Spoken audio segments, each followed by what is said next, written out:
Can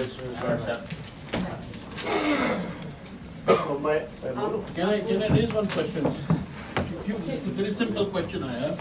I've been sending out mails saying that the government of Nepal has to prepare a damage assessment report. You see, it's the government's job.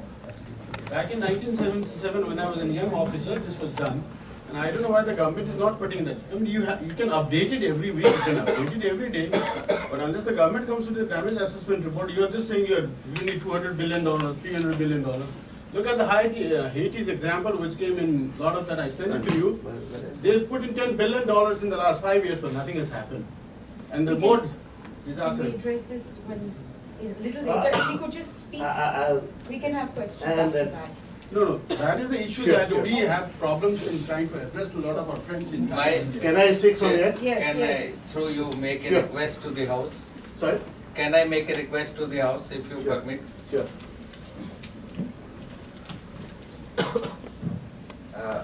Although our banner is concerned citizens of South Asia, it's basically concerned Indians who have got together, and they have formally our location as civil society is not such that we are in a position to mobilize Sabhasads and constituent assembly members in Nepal to question the government. So Gurbhadarji will need to go to Kathmandu to ask these questions.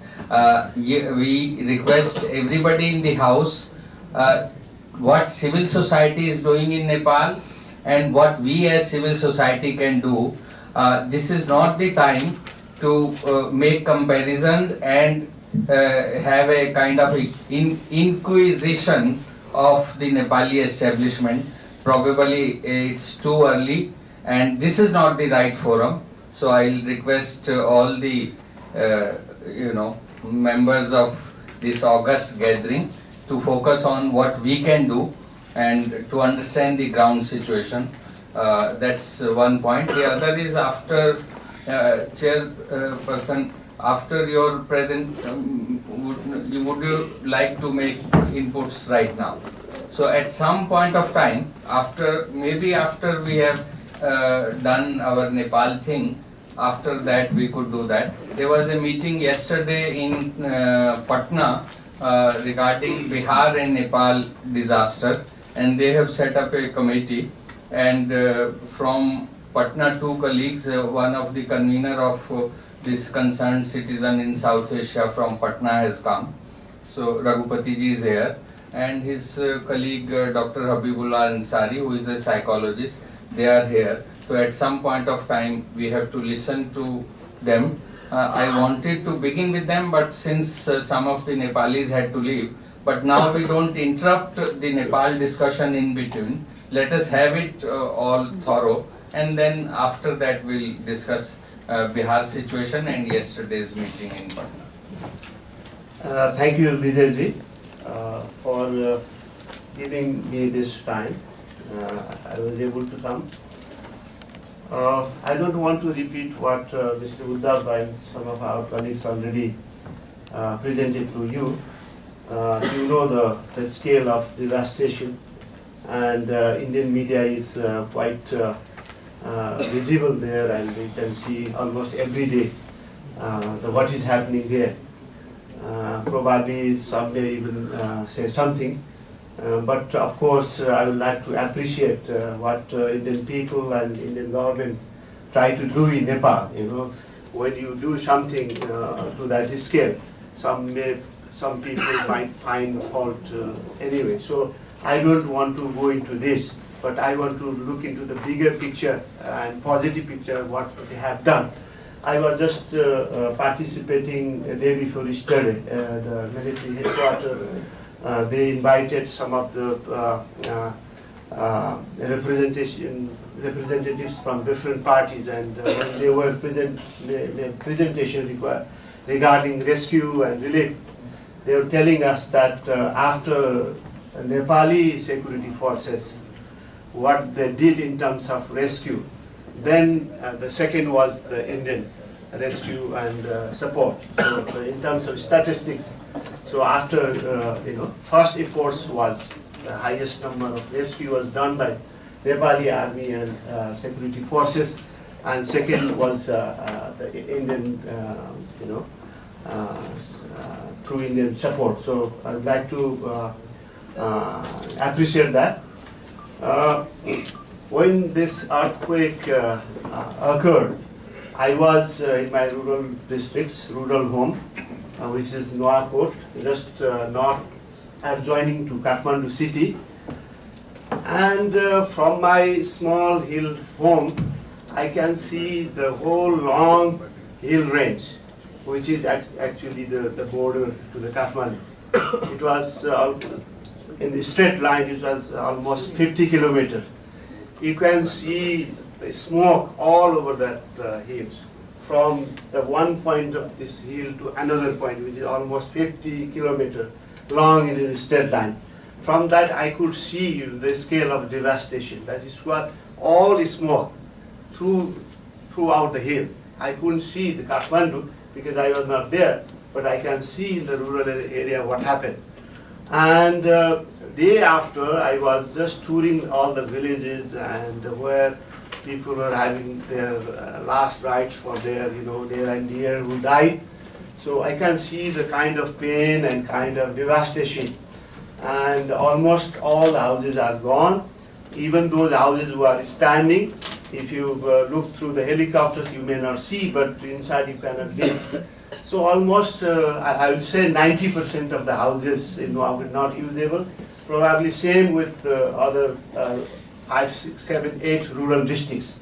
Kathmandu is a little bit different because most of the houses are this modern houses. Some houses and apartments which are not properly built or maybe not good materials or not they didn't follow the this construction guidelines, they fell down. But those old houses with basically modern bricks or stones, most of them are gone, except for in the inner cities where houses are lined together like this, so they may be able to hold, support each other. So they were less affected. When you see the big number in Kathmandu, it is because the population of Kathmandu is huge. So in terms of percentage, it's much lesser. So in terms of devastation, I can categorize in 3 broad categories. One is individual houses. In rural areas, most of the houses are not usable. In urban areas, the scale of individual household devastation is less because of you have these pakka houses. And then you have schools. Most of the government schools, not this modern pakka buildings. So I visited many of the rural schools, they are gone. So one of the area where we need to concentrate is schools. So because I think they have given 15 days holidays because of this earthquake. So after 15 days, how they will going to resume these schools is a big question. So one of the area where we need a lot of rebuilding and reconstruction is school. The second is, of course, we are known for historical monuments and temples and darbars and very historical from 13th century to even older. We have 3, 4 UNESCO heritage in Kathmandu itself. Like Bauddhanath, Swayambhunath, most of them are devastated. And the Darbar squares, where you have all temples, most of them are gone. So the second area where government need use international and national efforts is regarding restoration of these historical places and religious temples and all these pilgrimage sites. And secondly, schools and government buildings. Many government buildings are also not usable. And third, of course, individual houses. In rural area, you have this ordinary dwellings, not pakka. So most of them are living outside their home. In Kathmandu, you see in big area, the open field, you have seen people living in temporary shelter under tents. But they were doing mostly because they were fearful that another earthquake will come. Should I go back to my home or not? But in rural areas, because they don't have place to go, so they are permanently displaced. In urban area, maybe 20%, 10% were displaced because they have old dwellings, they are gone. So, but ultimately those who had pakka makan, they will go back. But rest of the population, probably 10%, I don't know exact figures, so they need shelter. And one nature of rural Nepal is, especially this hill, because all of them are hill areas, their settlement pattern is not clustered. They are individual houses. They like to live in a individual, houses where they have their, these fields. So one house is here, one is far off. So they want to live right there. Not you can't force them to go to. Okay, you live in a communal setting where you can have 100 people or 200 people. You have this temporary shelter. They need individual family shelters. So that should be located in their own fields where their livelihood is dependent. So that is the nature of our settlements, rural settlements. So these three parts, the historical monuments and government buildings, the schools, and the individual houses in rural area and urban area. And some of the area where Uddhav was telling, in Sindhu Palchok, in the east of Kathmandu, there is much more damages. In Raswa, much more damage, even though the population is small. It is because this landscape is very fragile. So because of that also, level of casualty and damages is different, depending on the type of space you are living in. So probably some of the settlements you need to resettle them permanently, because those areas, I can see even in my district, few villages, it is better to relocate them completely rather than trying to resettle them right there. But most of the others you have to do on their own. So I think in terms of rescue, I think rescue phase is almost over. Most of the rescue people from different countries, there are widespread international support. More than 45 countries send their rescue team. Probably some people even couldn't get because there are so many, about I think 4,000, including maybe 50-60 specialized dogs. So they reported me, army people reported me, more than 4,000 people were there, specialized team, medical plus rescue team in Nepal. So they initial 2-3 days they were people don't know, even the government were not what to do, everybody is in a state of shock, and slowly they started rescuing, and they did good job. International support plus our own medical people and rescue people, army, armed police, they did a tremendous job with support from India and other countries, China, US, European country, Turkey. They sent a very good specialized, because they were also this earthquake prone zones, they have a specialized, best method. So they were able to rescue a lot of people. Officially there are more than 7,000 people died, more than 14,000 wounded, but the figure may go up. Still they are trying to find if there are people stranded somewhere. But now it's mostly we could do on our own. So rescue part, we don't need any more support, but in terms of specialized support in certain areas, like in terms of they're talking about orthopedics. so special support or trauma, that kind of specialized service we may need, and depending on the requirement, they may request international support, but not in big general scale. We don't need. In terms of relief, people are sending everything they thought on their own. Maybe they are needing, some people are sending tuna fish, what they are basically needing, dal and rice. They don't need chow chow, or they don't need noodles, or they don't need special package. That's not sustainable. And in terms of food also, I think on our own citizens' efforts, probably even when government are not able to give supply, people are going on their own. I have seen people who may have maybe 25 lakhs worth of property. They were buying on their own, maybe 200,000. That's a big thing. So buying on their own and trying to take to their rural homes. But what I'm trying to say is that right now what is most required is temporary shelter before we have reconstruction and rebuilding in terms of relief. Not every kind of household items, no.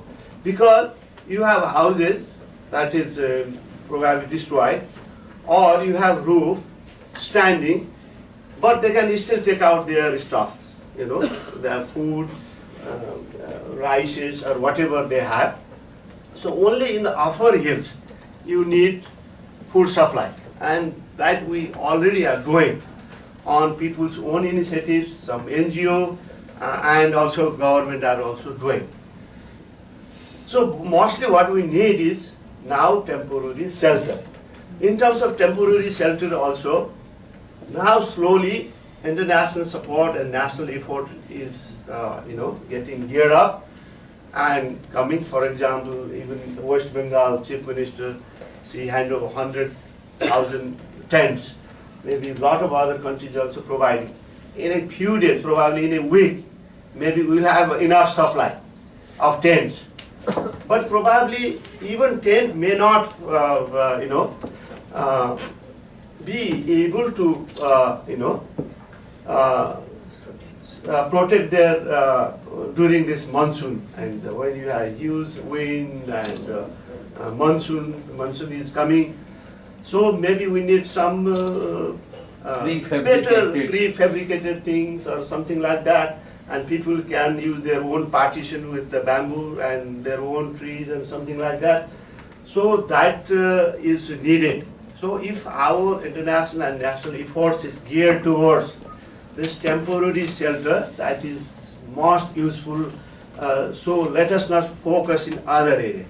Probably there are some specialized needs. Of course, she was there telling about special need of the mothers who are being child, or psychological trauma people are facing. We need maybe that kind of specialized support.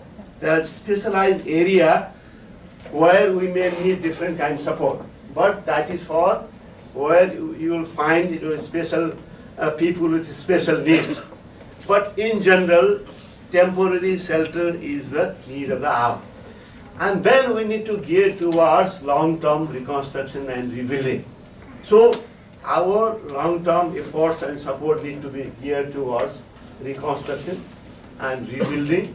When we are talking about rebuilding and reconstruction, I already told you that this historical, those who have specialized interest in an area where they like to support.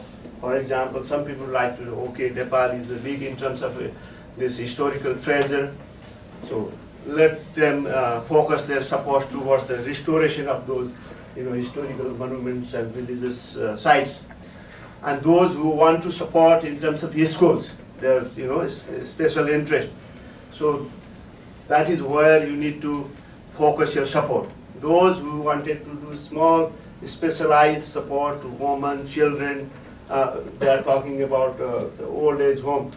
We may not have organized old age home, but there are certain shelters. For example, Deoghar, those who may be knowing this, one of the pilgrimage sites, and in the bank of Narayani River.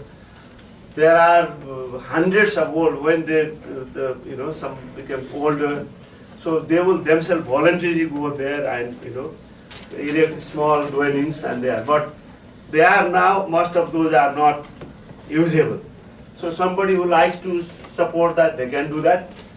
And some who like to support children and other kind of support or psychological counseling, that is there. But in terms of reconstruction and rebuilding, government has proposed 200 billion, 2 billion, basically $2 billion, which is 200 billion in Nepali. So they have proposed that reconstruction fund, where government itself has committed for 20 billion itself, and they are seeking international support. So in terms of supporting individual dwellings and support, household, there could be several models. Some can adopt certain villages. Government, in terms of through their this fund, they are working on a way and model based on the amount of money they have. Probably they will give some interest-free loan, some concessional loan, and then some subsidy.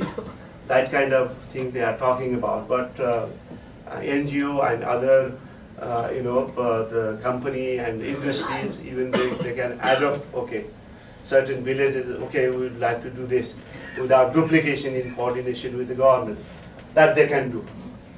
So this is, I think, basically what is happening in Nepal and what we can do in future, rather than just without knowing what exactly is the requirement.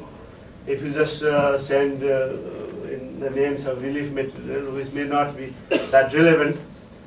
Similarly, in terms of, I think, this medical equipment, maybe this ventilator, still there is a lack of number of ventilators they are needing.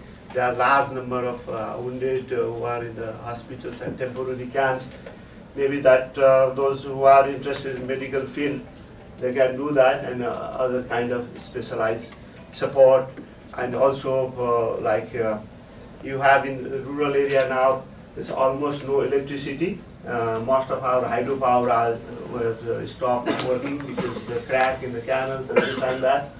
And we have having, because the food is scarce, one of the reasons why there is food scarcity in rural area is because you couldn't use this mill.